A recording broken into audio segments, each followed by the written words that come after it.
Hey guys, what's going on? Sure you guys have all seen the trailer that just came out for Rings of Power Season 3. So, in this video, I am actually not going to be talking about the trailer because I'll be just rehashing a bunch of shit that I've already covered on Twitter that I'm eventually just going to have to rehash again. And quite frankly, it's just easier for me just to put out like a little paragraph being like, nope, this is wrong, nope, this is wrong, nope, this is wrong, nope, this is wrong. I, at this point, got it down to a fucking science. What I'm going to do today, as you can clearly see by the fucking thing on the screen, is talk about. I don't know how I'm going to get through this. We're going to talk about this article. I believe it was from Variety. I'll have to double check that. Let me see here. It was actually from. I took the screenshot while I was at work, and I've been cooking in the sun for the past 11 hours straight. So forgive me if I'm not all well put together over here. But the article came from pulling it up right now. It came from, let's see here. Why am I having trouble finding this? It came from, yeah, that's what I thought. Variety. It was a Variety article. Okay. So this Variety article, okay. So, okay. Oh my goodness. I don't know whether I'm just like cooked because of the sun or I'm cooked because of all the bullshit that's come out. Obviously in the trailer we saw the happy friendly orc who's going to be helping Galadriel, even though orcs and elves have a deep seated loathing for each other. I believe Tolkien said, and I quote, let me pull out my copy of the Silmarillion here.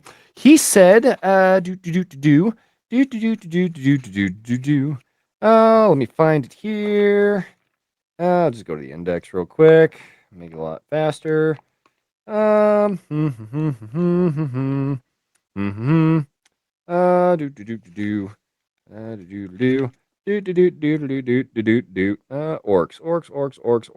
Orcs. Creatures of Morgoth, page 50.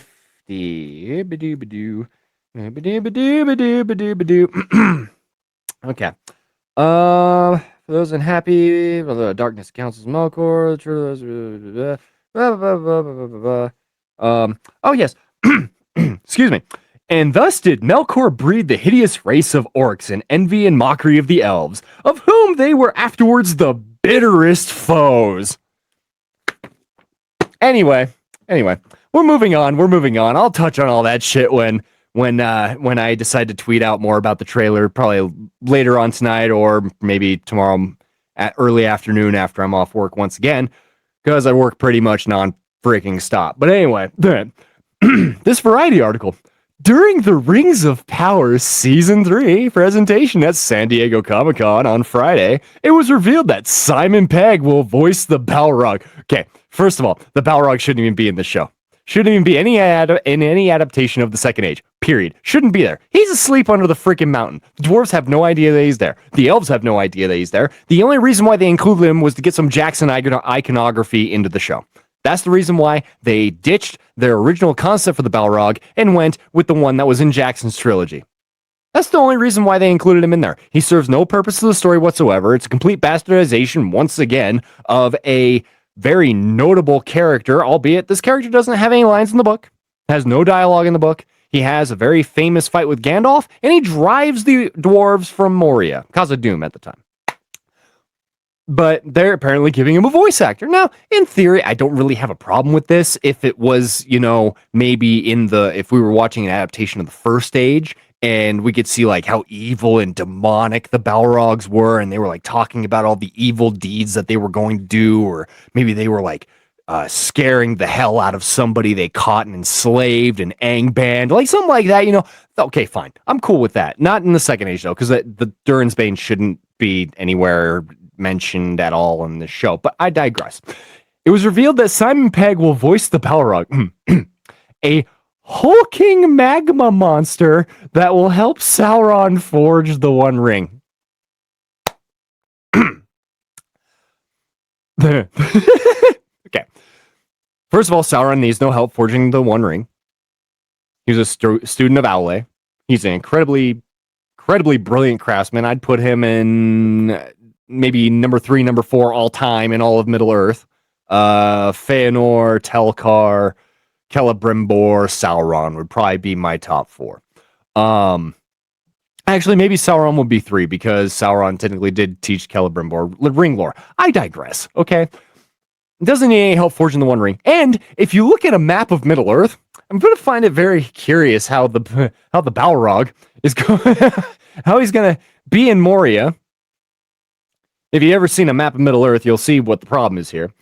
He's going to be in Moria, and Sauron's over in Mordor. How's that going to work? How's that going to work exactly? It's very far distance away from each other. Okay, and canonically, obviously not in this stupid ass show, but canonically, Sauron has no idea that the Balrog's down there. None. He probably knows that Balrog's fled under the mountains and whatnot because he was there when Angband fell. That's when all the Balrogs dispersed or were killed. But he has no idea the Balrog, canonically at any rate, is under Khazad-dûm. Has no idea. But what really caught my eye with this was them calling the Balrog a hulking magma monster. A hulking magma monster.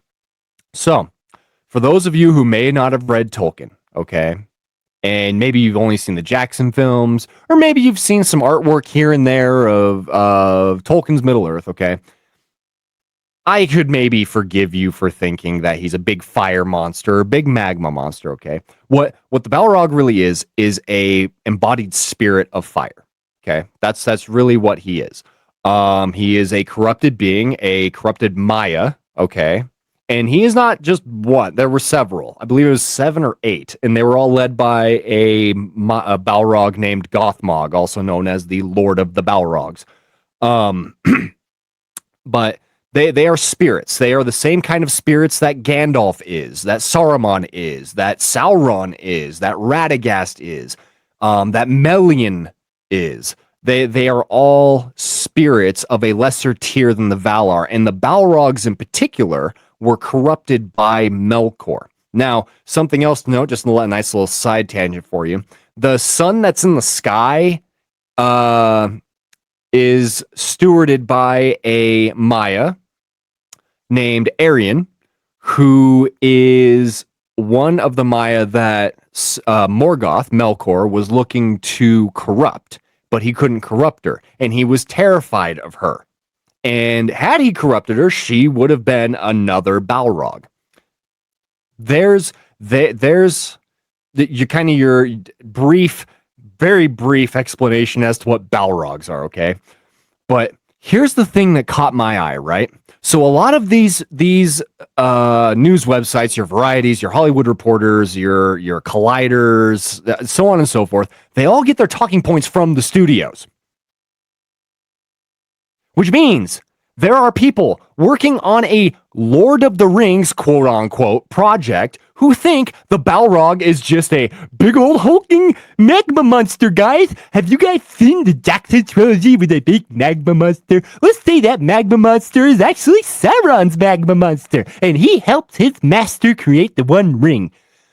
I freaking hate these people so much. So very much. You have no idea. We are talking about beings, right? Who the elves fought several wars with, who were instrumental in the fall of Gondolin. Okay, the great elf city of Gondolin. Gothmog, the Lord of the Balrogs, was the one who was in charge of that siege. But no, according to Amazon and according to Variety, the Balrog is just a giant magma monster, guys. Oh, fuck this show so much. It's gonna be so fucking satisfying to just tear this shit to pieces once again.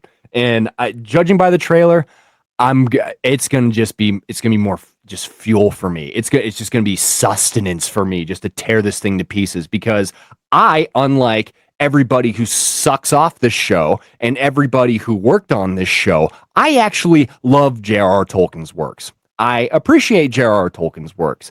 I would like to see J.R.R. Tolkien's works adapted properly and accurately. But we can't have that in current day. Instead, we get Galadriel making out with her brother-in-law and Balrogs being magma monsters.